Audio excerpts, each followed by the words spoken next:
morning, everyone. Thank you for joining us for this series, Keep the Family Farming. A little bit about Mike. Mike brings over 24 years of agricultural lending experience to the Eide team as our agribusiness finance specialist. He invests his energy in thoroughly understanding your operations challenges to bring trusted solutions to the table that are specifically designed for your operation. When working with Mike, you get an experienced agribusiness financial specialist who brings valued financial counsel to his clients. Mike has a passion for digging into the detail to help our clients achieve their operational goals, whether that be balance sheet structure analysis, enterprise break-even analysis, risk management strategies, or credit planning proposals to help operations transition the farm to the next generation. And with that being said, I'm going to turn our time over to Mike. Thank you, Amanda, and thanks for everybody joining us today. Again, we have two more sessions, one tomorrow and one on Thursday. Very interesting times that we're living in, Amanda. If I would have been told 2.5 years ago when I accepted this position that I would be sitting in my home office in Southeast North Dakota putting on a webinar to folks in 8 different states, I probably wouldn't have believed them. But here we are. What we're going through has certainly impacted everybody on this call and everybody in our country and around the world. And I am very grateful that we have the technology that we have today. I cannot imagine what our economy would look like if something like this would have happened 20 years or so ago. So technology advancements continue to come along. I think a lot of companies and business industries are really embracing what we have here today. And I look forward to what's coming down the road and how we can stay connected with you folks, our valued clients and prospective business partners down the road. So this 3-part series is titled Keeping the Family Farming. I'm going to walk you guys through what it is that I do. Again, my title is Agribusiness Finance Specialist. I've been with Eide for 2.5 years, and these first 2.5 years we've focused primarily on the upper Midwest in our footprint that we have up here from an Eide office standpoint, but we are starting to reach out into other geographical areas of our company. So today's agenda, what I'm going to focus on, I'm going to give you a look-see at what I am doing as an agribusiness finance specialist in my role. I'm also going to give you a condensed version of the financial packets that we put together for our clients and their lenders, and then move on into talking points on some transition planning and the role that I play in the financial analysis piece of it in working with our team of CPAs and transition planners and wealth management planners. Before we do that, I just want to give you folks on the call an idea of Eide's footprint. You're looking at our states that we have offices in. We are in about 15 states, 40 plus offices, in the neighborhood of 2,500 partners and staff. And that is a typo there. The corporate headquarters is in Fargo, North Dakota. And due to the mobility of, you can see that map, our office locations are primarily west of the Mississippi River, but we virtually have clients in every state across the nation today. What you're looking at here is the service industries that we do the majority of our work in. You can see it's quite an extensive list, lots of different areas that we focus on, but today obviously we're looking at the ag producers and the ag industry, and that's where we're going to focus. So moving on here, again, I'm going to dial into this agribusiness finance specialist role. It is a consulting role, financial assembly and financial analysis and education. And we will talk through that here in several of the next slides. So what is this? Really what I do primarily, the basis point, the starting point of working with a client is if there's a need and if financials need to be cleaned up and put in a position so that we can analyze adjusted market value balance sheets, accrual adjusted statements. Some folks have this very well under control and others need help in this area. So that's the starting point. We look at that, take their existing financials and plug them into the software system that we're using. And where I spend the majority of my time is helping folks with education on the key ratios of what their financials are telling them. How can we utilize them in the management of our operation to improve profitability and have future success.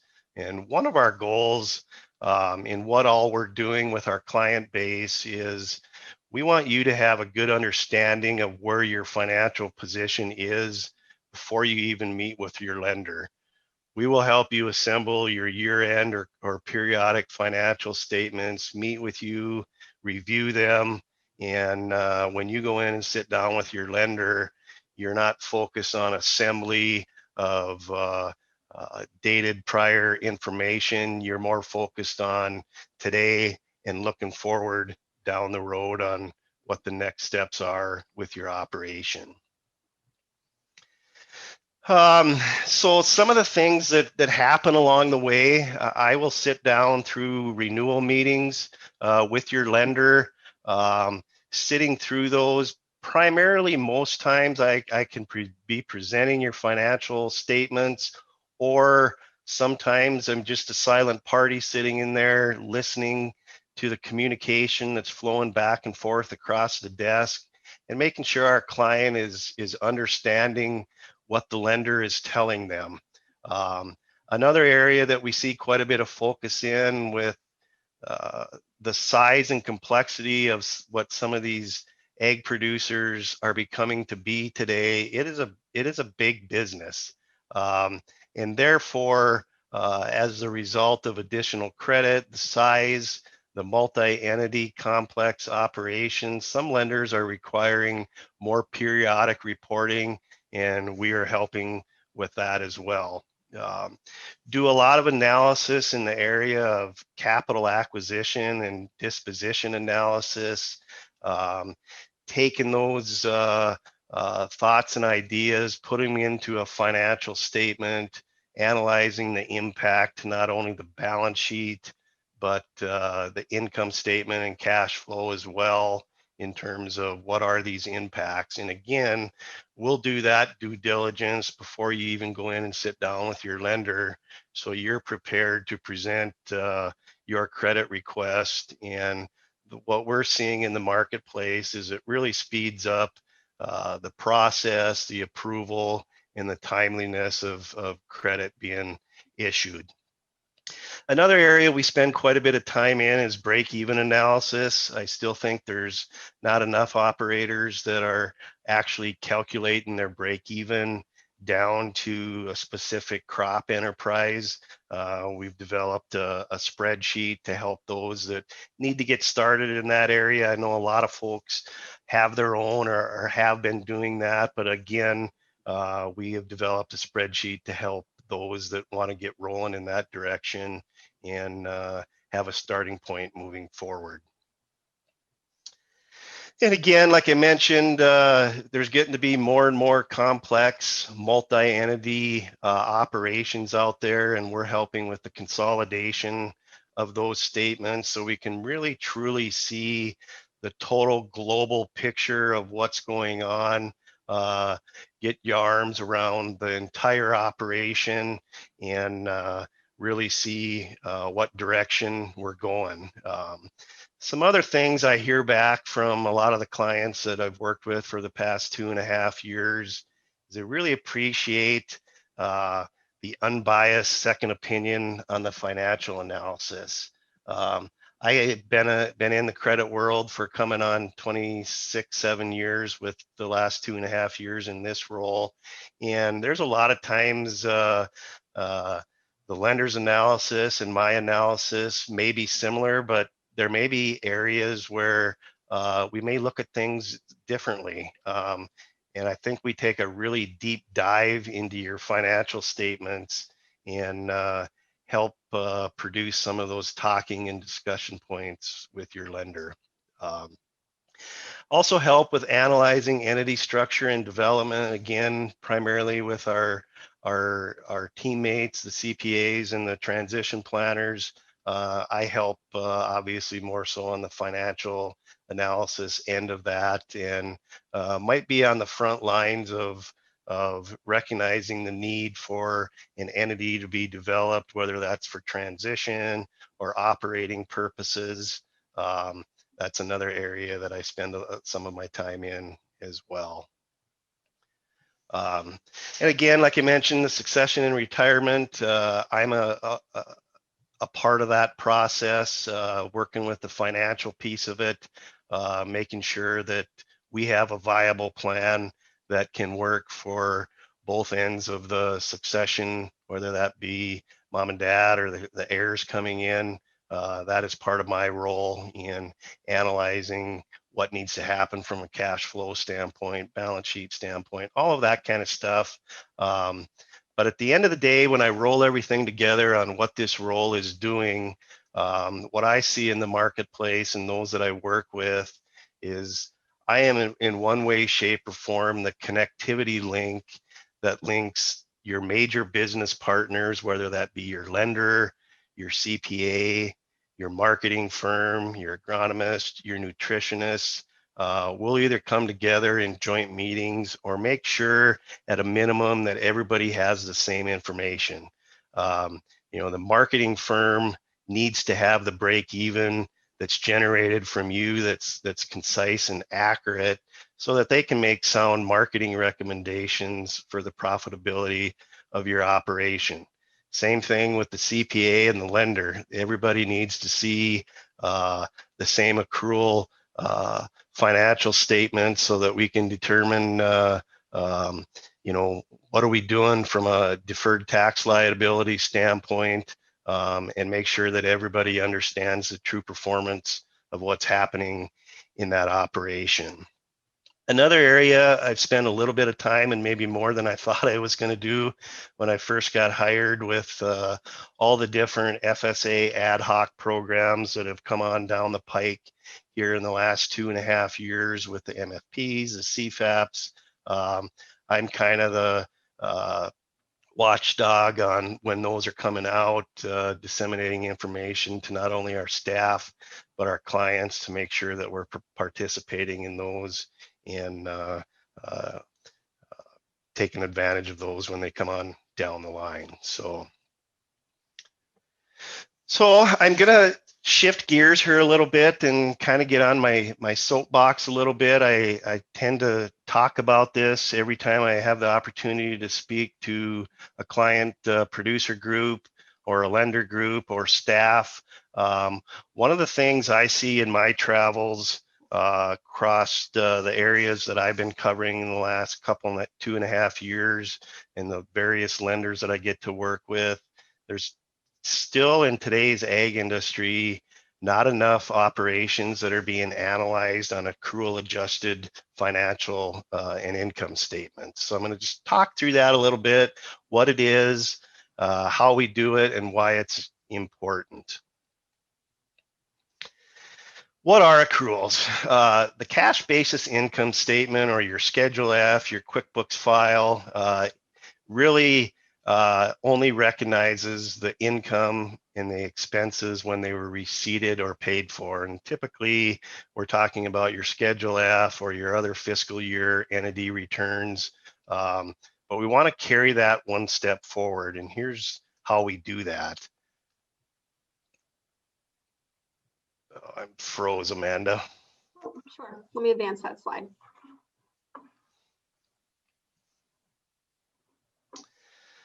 So what accruals do is they account for the changes in the beginning balance sheet to the ending balance sheet. So we have a cash income statement. We have bookend balance sheets. We have a, let's say, a 12/31/19 balance sheet, and we have a 12/31/2020 balance sheet. We have all the cash activity, income and expense that has happened in between that.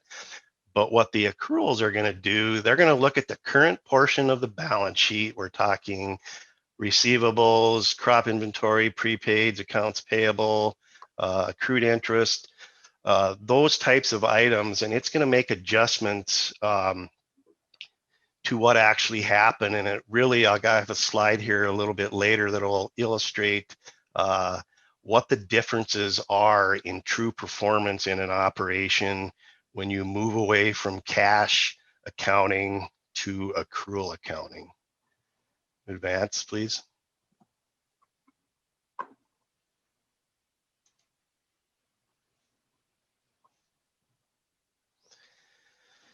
So again, the accrual basis income statement recognizes just the cash transactions that have taken place and the items on the balance sheet that have either gone up or gone down. For example, crop inventory. Go ahead and advance. So here's an example of what I'm talking about. The right column without accruals is basically our cash income statement. The items that we decided to liquidate and market and sell and the expenses that we pulled in for that cash year is showing about a $78,000 net income after family living. When we apply the accruals, and you can see up top here, the adjustments for changes in crop inventory, there's $348,000 roughly difference of inventory value on the year-end balance sheet than there was on the beginning, which increases our accrual adjusted crop sales by that amount. So when you come on down and work through all the rest of the accruals, this accrual adjusted income statement is showing about a $536,000 earnings for the year compared to the cash income statement of $78,000. That's about a $460,000 swing. And this really needs to be analyzed because it really tells us really what's going on. I kind of kid some of our CPA folks once in a while that your tax return really means nothing to me in the terms of performance of the operation. What your tax return really tells me is your tax management philosophy. We need to convert those Schedule Fs and cash income statements to an accrual-based accounting system so that we can really truly see what's happening with the balance sheet. And this accrual income number at the bottom there, that should reconcile to the earned equity on the balance sheet, and we'll touch on that here in just a little bit. So you want to advance? So again, the key drivers in moving to accrual based accounting from an income statement standpoint is accurate, and more importantly, and just as important, I shouldn't say more importantly, accurate, consistently dated market value balance sheets.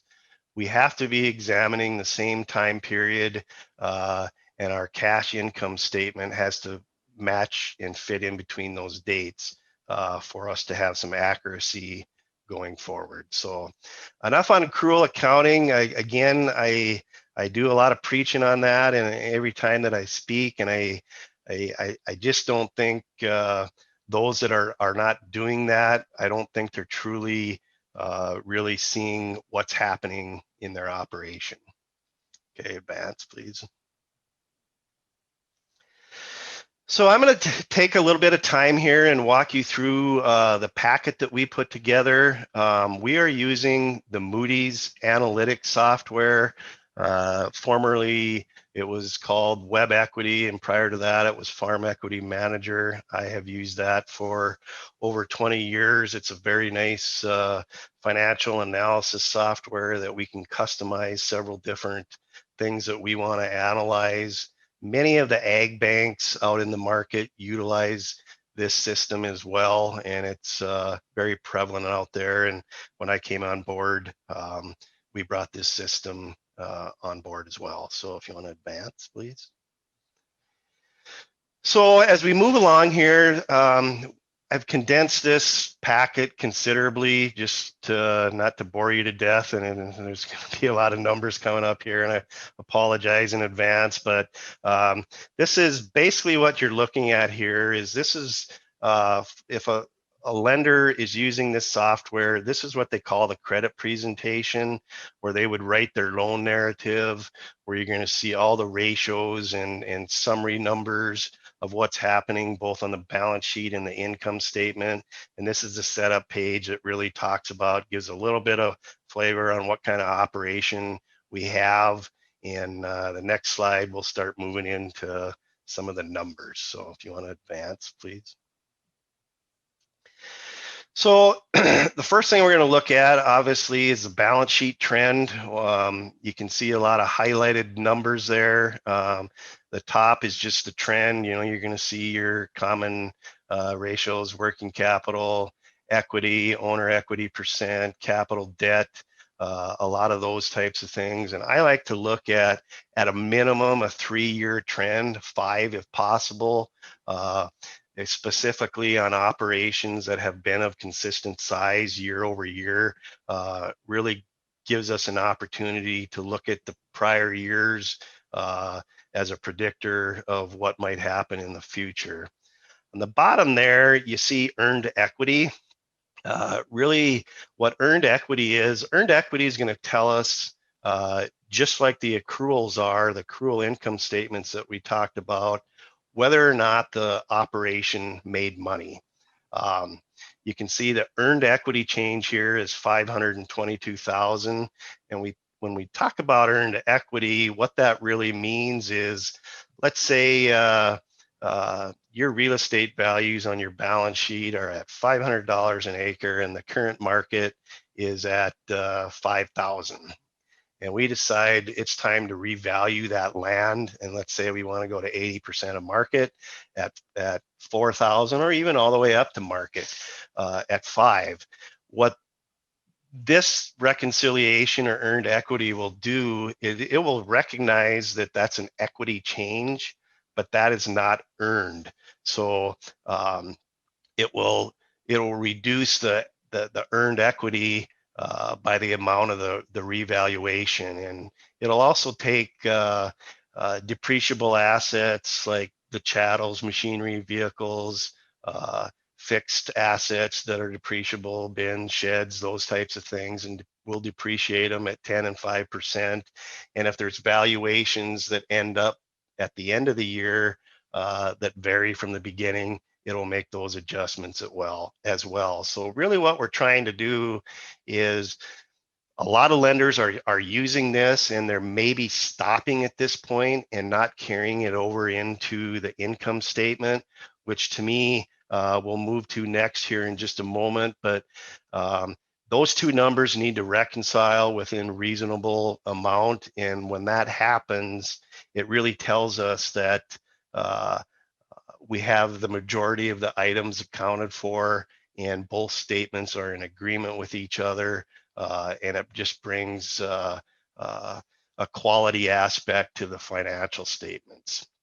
One other thing I wanted to point out, when we were walking through this packet here, you're going to see a lot of the different ratios and things that are being analyzed that are highlighted here. What we've done is we've put together formulas on how the ratios are all calculated. In most cases, we'll plug in what some industry standards are, so you can look at that. And you know, folks like myself and your lenders, we deal with this stuff every day. You may deal with it only maybe once a year, hopefully more often than that. But this gives you a reference point to go back to and help provide yourself with some education on what these ratios really are, how they're calculated, and what some of the standards are. Advance, please. So you're looking at the income statement here. This is the accrual adjusted income statement that we've made the adjustments for changes in inventories, payables, receivables, those types of things. So if you remember on the earned equity in the previous slide, the earned equity was coming in at 522,000.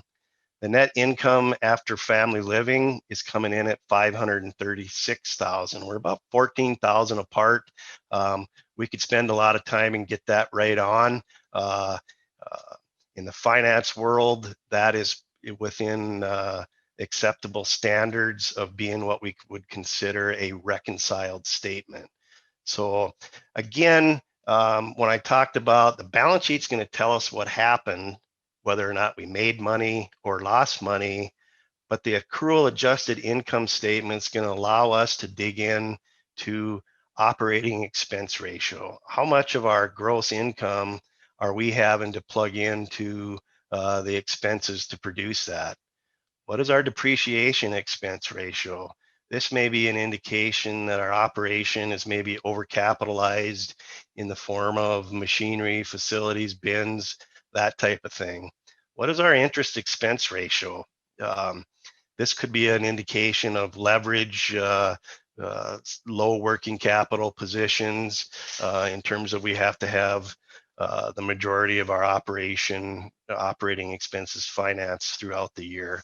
And you can come on down the line and see the rest of them here. I'm not going to go into them in detail, but we'll also spend some time analyzing what percent of your adjusted gross income does your working capital represent? In other words, how much equity do you have in your upcoming year's projected operation or income statement?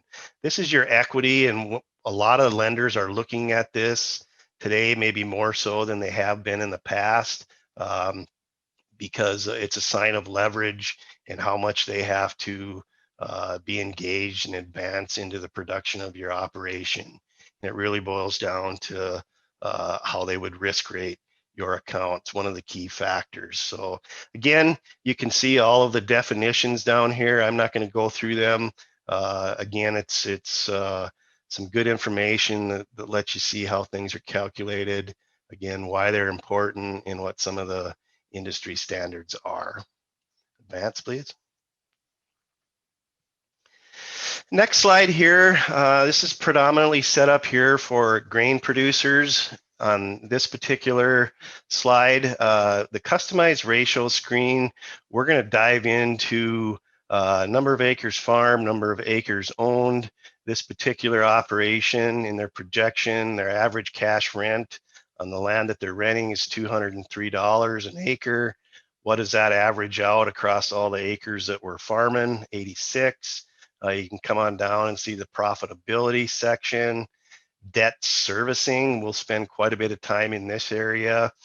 This particular example is saying that for every acre we farm, we have to service $129 of principal payments. That would probably be considered high. Another area we focus on, and it really boils back to cash flow, what is our debt retirement? If you look at our equipment, our chattel debt, this example is coming in at 24%. The long-term debt, our real estate debt, is coming in at 12%. This is considered probably 3 to 4 times the industry standard. And if we can perform at that level, that is fine. This could also be common or be a result of an operation that has some age to it and is getting to the end of their amortization schedule. So lots of different things to look at, but I spend quite a bit of time in this area to analyze what are the options on the balance sheet to change cash flow. Another area I spend quite a bit of time in is core debt. Really what we're talking about there is what is the leverage of the balance sheet pushing to the income statement that we need to service in the regards to principal and interest payments. One of the other reasons I really dial into this is it's a really good indication of maybe the makeup of the operation. Do we own the majority of our land, or are we high cash rent operators? This is going to give us an indication of the operation's ability to take on additional debt without an expansion. So we always focus in on that and see where that number's at. The others down the line, you can see we're going to look at machinery per acre. There's a lot of data out there that will give us some guidelines on your commodity makeup that you have. Are you overcapitalized? The depreciation expense will also outline that, like I talked about earlier. And then you can see some of the others. And we'll also dive into labor expense, family living, a lot of those types of things. So advance, please. Next slide that we're looking at here, we do some sensitivity analysis in the form of what would happen to our balance sheet and our income statement if we experienced a 20% reduction in commodity income. Really what we're trying to do is analyze that working capital position and come down here to what we see, the working capital burn rate. You've probably heard that term before. We want to see what a 20% hit would do to our balance sheet. In this particular example, it would absorb 45%. He would have a 45% working capital burn rate. So in essence, this operation could absorb 2 years of a 20% sensitivity loss, but in all reality, at that point in time, working capital would be depleted, and we would need to look down the balance sheet to see what our next forms of repayment and working capital replenishment could be. So, next slide. So after we run through that analysis, the next step is we look at what we call core equity reserve. And really what we're talking about here is if we're to total up your chattel assets, your long-term assets, primarily real estate, arrive at a value there and subtract off your liabilities that are charged against them, what's the core equity? So when you look at this, a lot of lenders typically will have advance rates. They may advance 75% on chattels, maybe 50 to 65% on real estate. But in this analysis, we're using a 65% advance rate. So what this is saying, if we depleted working capital, we would have about 6.6 million in core equity that we could potentially look at and maybe restructure this operation to give it to rebuild working capital and provide cash flow. But with that being said, there are operations out there that have core equity reserves, but pushing more debt down the balance sheet just further inhibits cash flow, and we'll dig into that as well when we go through this process. But if we can't get a cash flow that works, we've depleted working capital, and even though we have core equity, we may be looking at asset liquidation to correct working capital, and hopefully there's some assets that are non-essential that can help us get there and not impact the performance of the operation. So next slide, please. So what you're looking at here, this is that break-even spreadsheet that I talked about. Again, like I mentioned, there's all kinds of them out there. This, in my mind, is a pretty simple format. It allows you to dissect and enterprise out the crop commodity mix that you have. We have this for livestock. We have it for diversified operations, grain and livestock. We can plug them together. But really what we're doing is we're plugging in the direct expenses that we would get from you, seed, fert, chem, crop insurance, all those kind of items that you probably know off at the top of your head. Advance, please. But the areas where I see folks that are struggling to put together an enterprise break even is the indirect expense area. You know, how do we allocate our repairs, our supplies, utilities, all of those kind of things? How do we break those out and enterprise them to a crop? If you want to jump back, Amanda. So what we've done is we've taken those indirect expenses and just prorated them out from a pro rata acre mix. So I know it's hard to see, but the average indirect expense across all three crops is $239 an acre. So this is our starting point. And once we do this, maybe for a year or two, we can dig into this a little bit further and say, okay, I realize that the capital that I have on my balance sheet invested in for corn production, I really probably should be charging more depreciation, maybe more labor, some of those types of things to my corn enterprise.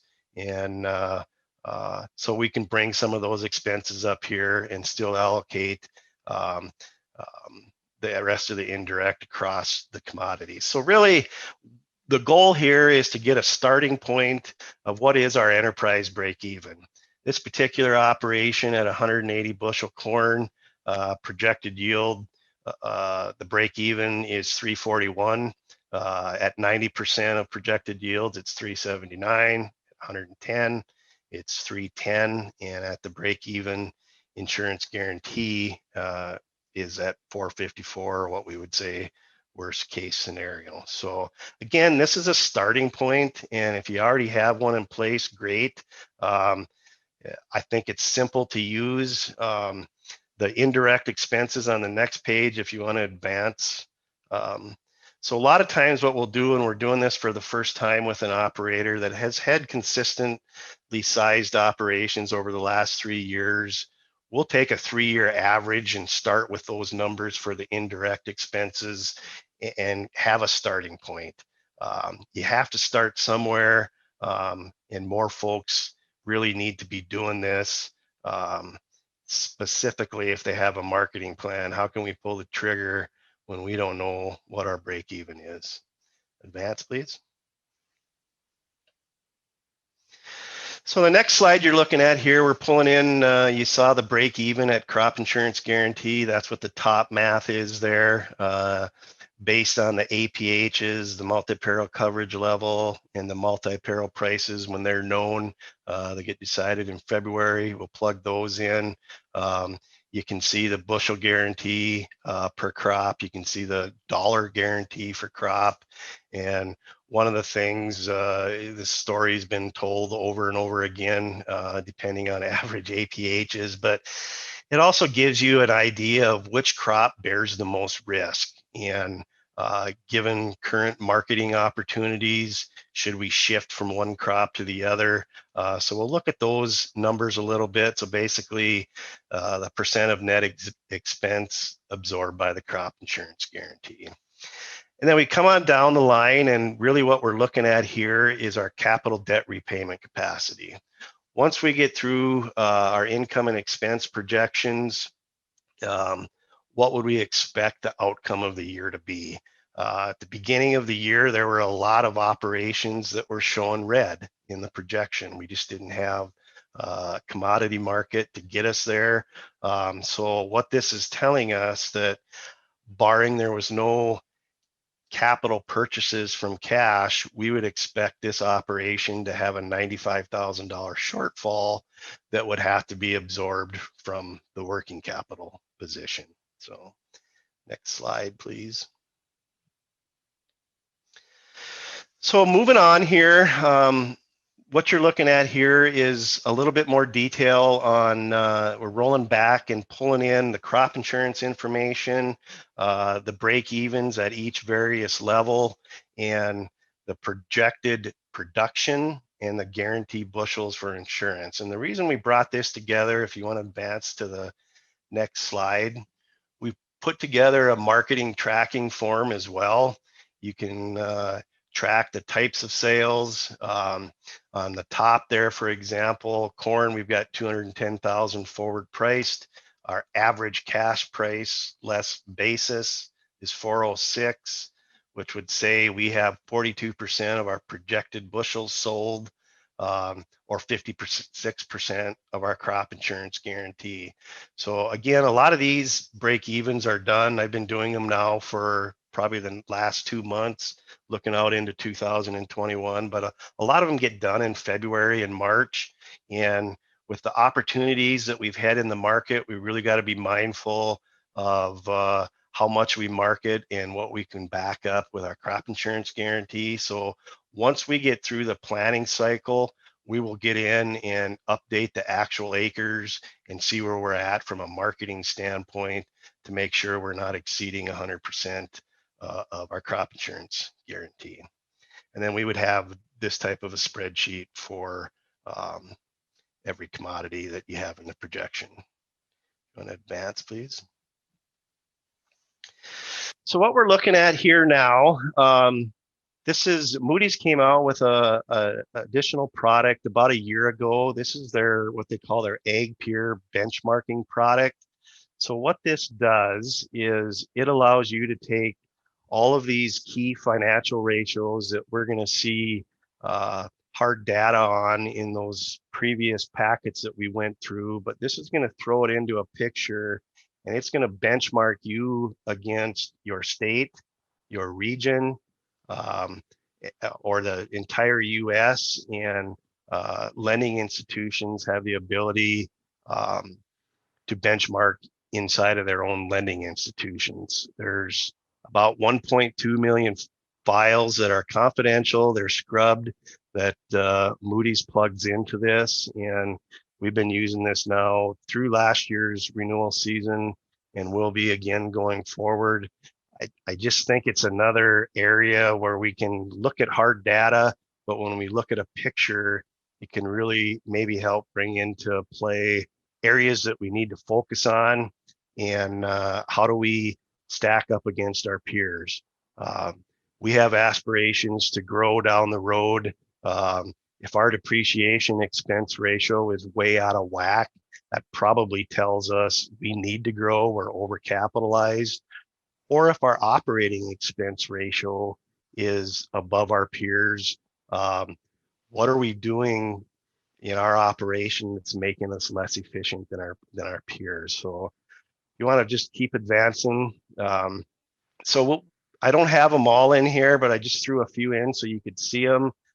Keep on them moving, Amanda. So yeah, there's several of them. You can look at the percent of the balance sheet that you own.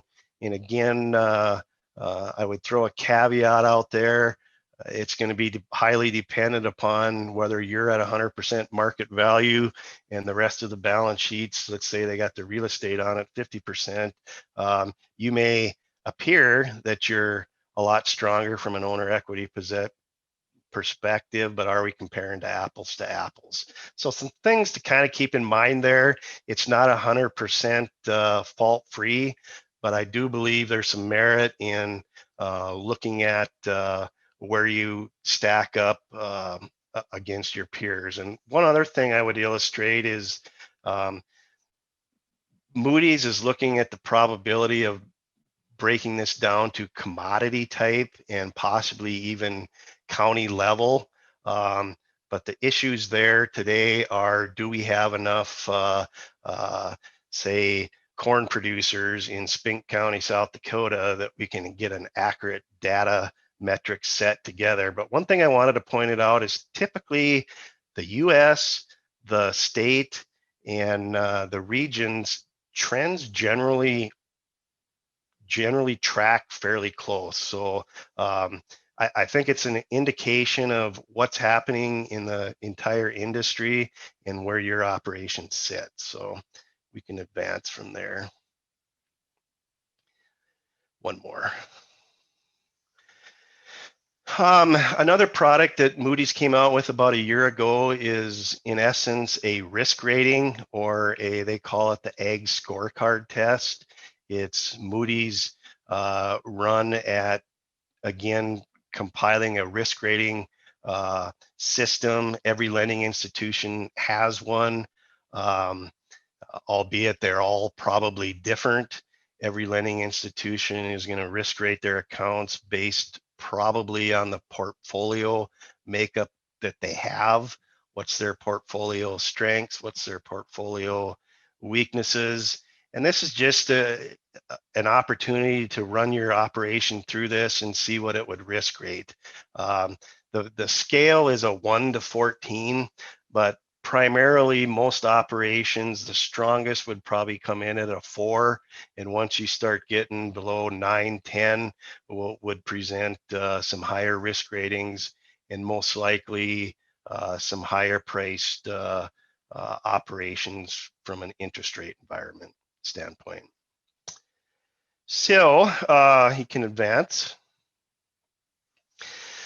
So that's the packet that we put together. Again, it's abbreviated. You're going to see all your financial statements in there from a detailed level, scheduled out, no matter how many different entities are.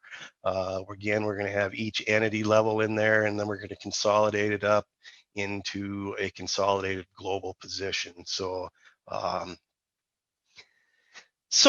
moving on, I'm going to transition into what my role is when we talk about, nope, back one slide. My fault. Keeping the family farming. One of the things that is essential in my mind is an accurate set of financials. We need a market value based balance sheets. We need accrual adjusted income statements that really tell us the financial trend performance of the operation. You know, we really need to have an accurate set of historical data that tells us where we've been, that can provide us a predictable indicator of where we're going so that we can have a successful transition down to the next operation. So that trend performance analysis, I feel, is very critical, and it all boils back to accurate financials. We need to spend quite a bit of time on debt level. Is the retiring generation debt-free? Are they carrying debt? Are they going to have to service debt as they transition out? So we spend quite a bit of time in that area. Another area that is just pretty much part of the whole transitioning process, and a lot of times it boils down to, is there new entities that are going to be developed? I've had experience over the years where mom and dad maybe held onto the land and didn't go through an entity development, and we get to the time of actually transferring title, and we come to find out that there's title issues, and we didn't actually get it deeded correctly when we first had it transferred to our balance sheet. So pretty much common that that's part of the process, and I would say the same thing for all the chattels and everything else along the way. If you want to advance. So another area where I spend quite a bit of time analyzing things from the financial end and perspective is the size and scope of the operation. How many heirs can we successfully transition to? We have to have open and honest discussions in this area. These can be difficult discussions, but they need to be had. A lot of operations that I work with, there probably is not room for all of the heirs that we want to bring in from the next generation. And we need to make sure that we're doing our due diligence and analyzing that so we're not setting them up for failure in the future. Cash viability for both generations. Again, I mentioned the debt level of mom and dad on their way out. Do they own a large percentage of the balance sheet? That's preferably the position we'd like to see them in. It doesn't always happen that way, but we need to see what their needs are and what the rent level, either on the land that they're going to be renting back to the next generation, or that equipment sale in the form of a lease, or however that gets transitioned down. Is there debt on either one of those asset levels that we need to make sure we're covering up? And one area that I think can end up being a trip box once in a while is the landlord mix. And what I'm talking about there, I've worked with and visited with several operations where, let's just for example say it's a 5,000 acre total operation and the folks own 1,000 acres. It's debt free. And the majority of the other 4,000 acres are what we would say controlled via family members, extended family.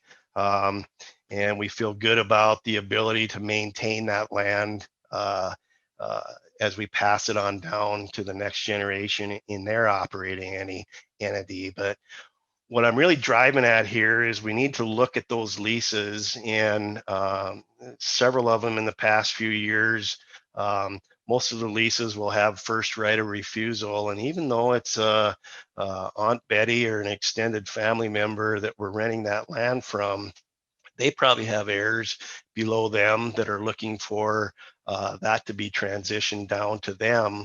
And we need to really do the math on what would happen if I have first right of refusal on land that I'm renting. And in that example where dad owns 1,000 acres and the other 4 is rented, 2,000 of those acres we have to take action on inside of the first 1 to 5 years of our transition plan. What does that do to our cash flow? Typically, historically, whenever you capitalize cash rented land to the balance sheet, it's going to be a cash flow drag in the form of interest in real estate taxes. How does that impact our cash flow? Secondly, how does that impact that succeeding generation's balance sheet? Those 2 things in themselves can be devastating to a balance sheet and a cash flow. We all know that agriculture is an extremely capital intensive industry, and primarily when we start looking at the land and the long-term side of the balance sheet, we can really hand tie a balance sheet for several years if we have to really capitalize rented land. So I spend quite a bit of time looking at that. I think it's important to not miss that piece because it can, like I said, it can be devastating to the balance sheet and the cash flow. So move ahead. Just some other follow-up items. You know, when I look at the operations I've had the opportunity to work with in the transitioning process, is the next generation ready from a management ability perspective? Have they had the opportunity to make major decision-making responsibilities? Do they understand finances? Do they understand a marketing plan? Have they had the opportunity to manage employees? And if there's room for more education there, how do we get it to them? The future in agriculture is really going to be dependent upon strong, solid management. I've seen several quotes out there that we've already seen the exodus of the marginal producer.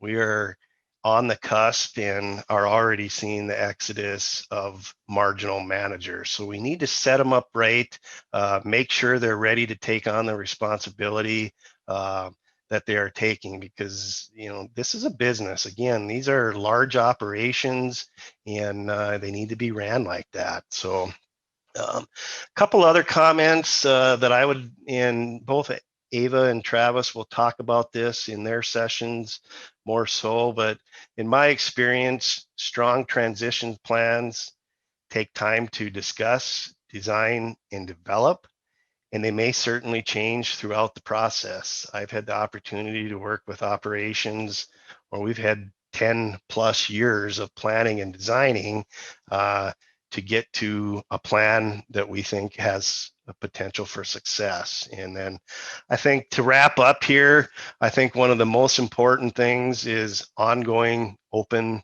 communication. We need to have regular business meetings with all the partners, business partners that are helping us develop, design, and execute the plan. And they need to be periodically, and they need to be open. And everybody needs to be able to ask the questions, the hard questions, and we need to be able to provide answers for them, because they're making a decision for the next, well, basically for the rest of their life, transitioning this farm down. And there's a lot of big decisions to make, and we need to make sure that everything is on the table. Feel free to reach out to me via email or phone call, and we can certainly take them offline too. All right, thank you everybody for attending, and please make sure to tune in tomorrow and Thursday as well. Thank you.